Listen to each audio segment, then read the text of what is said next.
días. Estamos meditando en el Salmo 9 esta semana.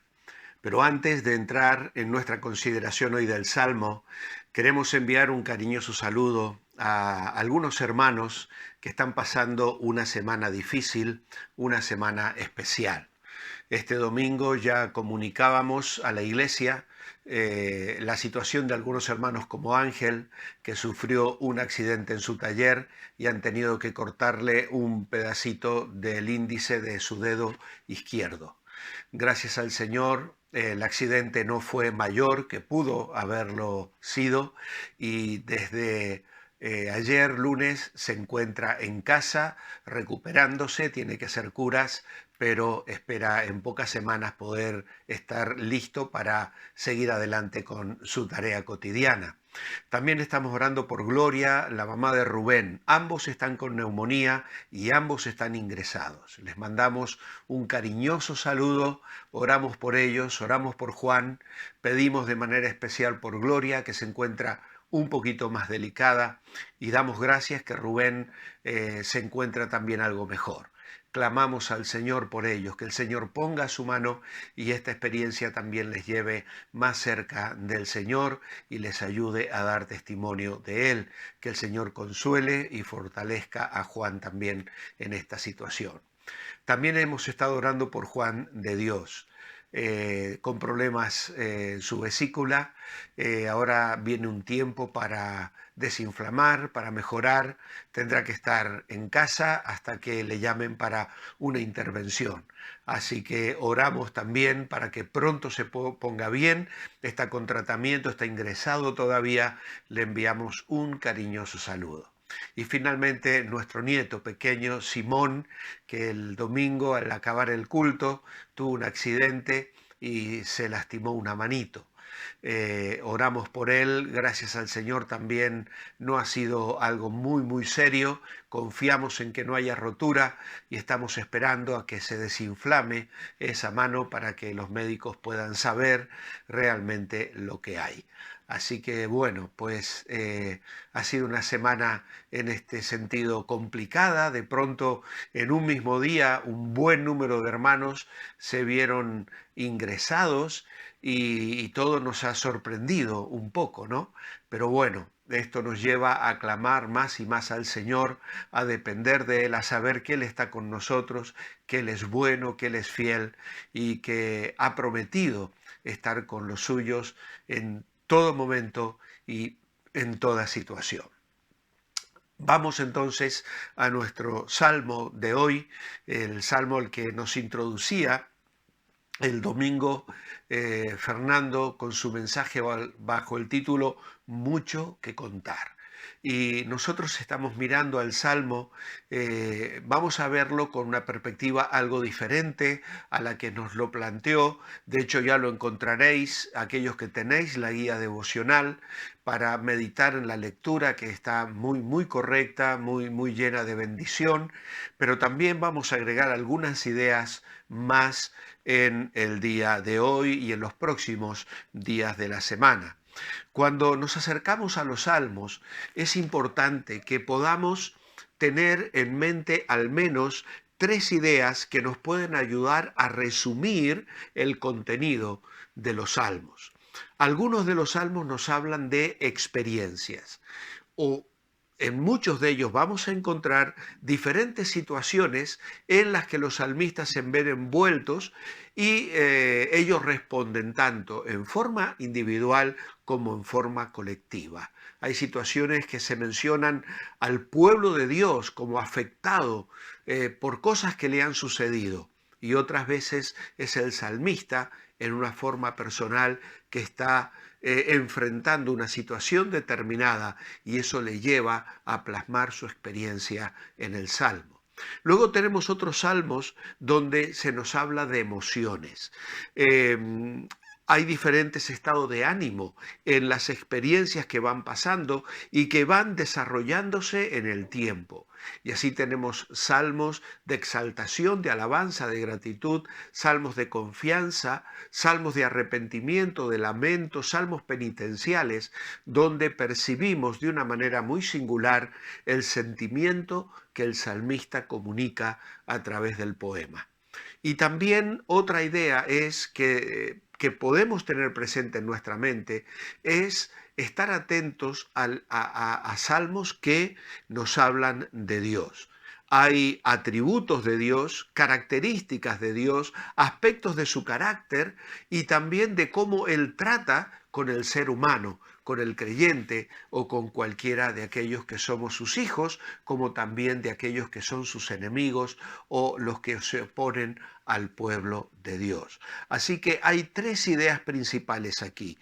Salmos que hablan de experiencias, salmos que hablan de emociones y salmos que nos hablan de Dios. Probablemente en un salmo encontremos estas tres cosas y esto nos puede ayudar para aprender a leer los salmos de una manera viva, personal y que nos deje un profundo mensaje a cada uno de nosotros. Una idea que ayer compartíamos y que quiero recordar hoy es que si miramos a Dios con la perspectiva correcta, podremos tener actitudes positivas ante los conflictos que nos surjan en la vida.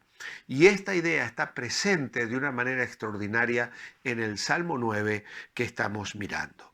Ahora bien, estos próximos días vamos a dividir el Salmo o mirar el Salmo sin dividirlo, pero observar en un pantallazo general tres aspectos. En primer lugar, el ambiente conflictivo que se percibe en el Salmo, razón por la cual él escribe, porque después de alabar al Señor en los versículos 1-2, dice el verso 3, mis enemigos se volvieron atrás, cayeron y perecieron delante de ti. Has mantenido mi derecho y mi causa, te has sentado en el trono para juzgar con justicia. Y saber esto, de lo cual también nos hablaba Fernando el domingo, que hay un Dios que es eterno y que finalmente hará justicia, está en la base de la razón por la cual el salmista plasma este salmo tan bonito, tan especial, con el cual él habla a nuestro corazón. Así que recordad esta idea principal.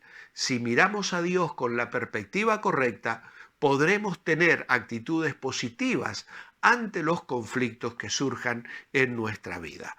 Entonces hoy nos vamos a centrar en considerar este ambiente conflictivo. Luego vamos a ver la actuación contundente, esto lo vamos a dejar para mañana, y finalmente la actitud consecuente o la respuesta que el salmista va a dar a todo esto que ha vivido. El ambiente conflictivo lo vemos primeramente cuando él habla de los enemigos. En el versículo 3 que acabamos de leer dice, mis enemigos se volvieron atrás, cayeron y perecieron delante de ti. Luego los menciona también en el versículo 6. Los enemigos han perecido, han quedado desolados para siempre. Derribaste sus ciudades y su memoria pereció con ellas. Cuando hablamos de enemigos, probablemente se está refiriendo a una persona que tiene mala voluntad hacia otra, que le desea o le hace el mal. No es un simple desacuerdo, no es simple falta de comunicación o de sintonía, es alguien que busca dañar al otro. Y el pasaje se refiere varias veces a las naciones contrarias, enemigas, o a los paganos. Y en este caso, el enemigo no está en casa, sino que se refiere a personas no israelitas o que no pertenecían al pueblo de Dios. Desde muy joven, David tuvo que enfrentarse a los enemigos. Ya le vemos en 1 de Samuel, capítulo 17, enfrentando a los filisteos y obteniendo aquella gran victoria sobre el gigante Goliat. Él tuvo la experiencia de pelear contra aquellos que eran enemigos de la nación y que le querían conquistar. Una vez coronado rey sobre todo Israel, él conquistó Soba, Aram, la actual Siria, conquistó Edom y Moab, la actual Jordania, la tierra de los filisteos y otros territorios, exterminando a gran parte de aquellos habitantes cananeos que estaban corrompidos y que eran enemigos del pueblo de Israel. Ahora, no parece que el Salmo fuera compuesto en medio de una campaña determinada, sino que él habla aquí de un modo general acerca de las luchas y aparentemente muchos de estos enemigos ya habían sido conquistados. Luego él menciona a los malos. Versículo 5 dice, reprendiste a las naciones, destruiste a los malvados. Versículo 16 dice, el Señor ha hecho conocer en el juicio que ejecutó, en la obra de sus manos fue enlazado el malo. Y luego en el versículo 17 habla de los malvados otra vez. En otras traducciones se traducen impíos, que esto es más fuerte que el malo. Y el impío apunta a alguien que no adora al Dios verdadero, es decir, es un idólatra. Son personas que no tienen a Dios en cuenta, que no pertenecen al pueblo de Dios, y este énfasis lo vamos a encontrar a lo largo de toda la Biblia. Así que en principio estamos hablando de personas incrédulas, no de creyentes. Y a veces podemos enfrentarnos en nuestra vida con situaciones de personas que se oponen a la iglesia, que se oponen al pueblo de Dios, que se oponen a la familia de Dios. En el versículo 13 les describe como aquellos que aborrecen. Dice, mira la aflicción que padezco a causa de los que me aborrecen. Y esta es una palabra que no usamos mucho, pero que aparece mucho en nuestras Biblias. Por ejemplo, en Génesis 37:4 se habla de los hermanos de José que le aborrecían y no podían mirarle con buenos ojos. Así que en este sentido encontramos personas con un rechazo visceral, un rechazo incontrolable. Y esto pasaba con José.